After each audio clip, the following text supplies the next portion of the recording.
Thank you so much, James. Thanks to Uncensored America, and thanks to Andrew for organizing this. Andrew is a newcomer to debates. Many people don't know him. He might be a little bit nervous today. Before I start, I want to point out that there is a QR code over there. It might also appear on the screen. So I'm not going to go with a presentation, but I have a one-page landing site there where everyone can follow the evidence and everything that I'm going to talk about today. So I'm going to argue for the position that Christians should absolutely support Zionism. In order to have a proper debate about this topic, we need to establish first what Zionism is. Over the last years, lots of people have began talking about Zionism, often in very wrong ways.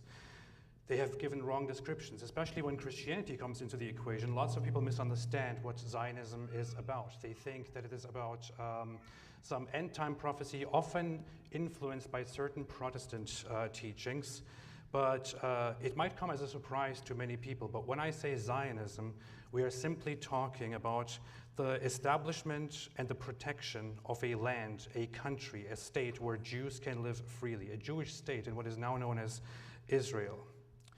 At some point in history, this was known as Palestine, or Palestina, named by the Romans in order to suppress Jewish identity. Today, the Arabs living in the region have adopted, or rather appropriated, this name for themselves. But that's all it is. Zionism simply stands for establishing and protecting a land, a state for the Jewish people. I want to make one thing very clear, which is that I am not a Christian Zionist. I'm not a religious Zionist. I am a Christian today who also happens to support Zionism, because I care about the continued existence of the Jewish people in the land. That's what I support. Being an anti-Zionist would by definition be to be against the existence of this state, to be against the existence of a state for Jews, and would also conclude in the annihilation, the extermination, the destruction of the Jewish people in the land. And this is not just a fallacy, this is not propaganda, this is the truth. Destroying such a state would immediately, very quickly, lead to the destruction of the Jewish people living there. We don't have to speculate very much about this. Israel is currently at war with Hamas. Hamas stands for Islamic Resistance Movement, a very, very nice trick by the Islamists to describe themselves as a resistance. From the very beginning, Hamas made their mission very, very clear: to destroy Israel and to eradicate the Jewish people. This is not just Israeli propaganda.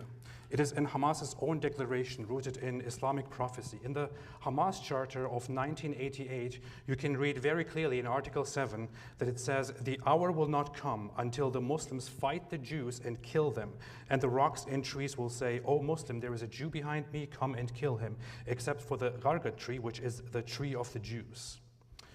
You only get something this sick in Islam, where you have a Jew tree that is evil because it refuses to snitch on the Jews. But the message here is very clear. It is the destruction of the Jewish people. That is literally what Hamas started out with. Hamas doesn't hide this at all.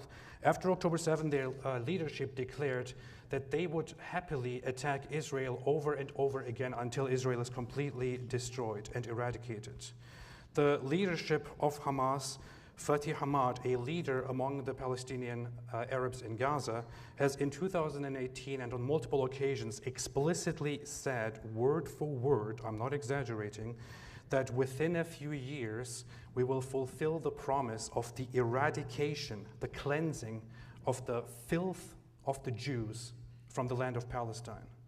He also said that the second goal after that is to establish or re-establish the Islamic Caliphate in Jerusalem. And I will come to that in a minute, in less than a minute.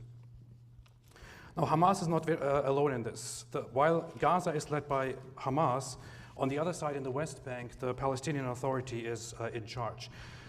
The Palestinian Authority marks itself as a secular movement, but being secular in the Muslim world is not like being secular in the West. Being secular there simply means that you establish a political system which is not a theocracy, but which is also not free from Islamic influence. For example, the Palestinian Authority has a Ministry of Religious Affairs, which only 1 week or 2 weeks after the October 7 terrorist attack instructed mosques, and you can find this when you scan the code, instructed mosques on October 20th to tell Muslims in the mosques that the time will come when the Muslims will fight and eradicate the Jews. When they, however, speak in English to the world, they make it look like all their problem is just about existing and resisting. That's not the truth. Let's not make any mistakes here. While Israel's ambition from the very beginning was to exist and to coexist with the other side from the very beginning always aimed to eradicate the Jews. It's no coincidence that one of the earliest leaders of those Palestinian Arabs was the Grand Mufti Hajj Amin al-Husseini, who was also a good friend of none other than Hitler, who to him directly promised, in word, we have documents on this, that if the Nazis win the war, they will come down and together annihilate the Jews, the leftover Jews in the region, and the Islamists will then be in charge of all the Arabs in the region. With all of this on our minds, I want to present 3 reasons why we should be supporting Zionism. Reason number 1 is to prevent a caliphate. This should be a given. Eradicating Jews, as I just pointed out, is not the only, not the final goal. According to Hamas, after the Jews are destroyed, the Islamic Caliphate would be established. In a fantasy world where Hamas wins and actually destroys Israel, it wouldn't simply end there. I know some people might not care about Jews, but at least care about the other people in the region or care about the history. The euphoria would be huge among Muslims. I grew up in an environment where it was talked about again and again that the Muslims will rise up again one day. If Israel were defeated, an Islamic empire would be re-established, and together they would establish brutal Sharia law and begin oppressing all the others in the region as well. And then they would probably align themselves with Britain, which also is very much Islamic today. In history, we can see that over the last 1,400 years, Islam did nothing except conquer and slaughter. Only last century, the Armenian genocide happened. At the same time, the Assyrians and the Greeks were slaughtered. These massacres inspired the Nazis to commit the Holocaust and to slaughter the Polish and Eastern European people. The Islamic conquests were only forcibly stopped by the Christian West. If they awaken again, it would very, very quickly lead to the rising of an Islamic empire. It is in the best interest of Christians and even of Muslims that we prevent this and we wish for stability through Israel. Reason number 2 is to protect the Christians. Israel is significantly better for Christians and other minorities and even for Muslims than any other alternative that we have in the region. Let's take Christians as an example. Israel is the only country in the Middle East where Christianity is not shrinking but growing. The only place in the Middle East where Christians are overwhelmingly satisfied and happy according to themselves. The only place where Christians have full freedoms according to Open Doors International, which is a Christian organization that tracks oppression of Christians in the world. Meanwhile, in Gaza, the Christian population is shrinking. In the West Bank, the Christian population is shrinking. In Gaza, over the last decades, the general population exploded by about 300%.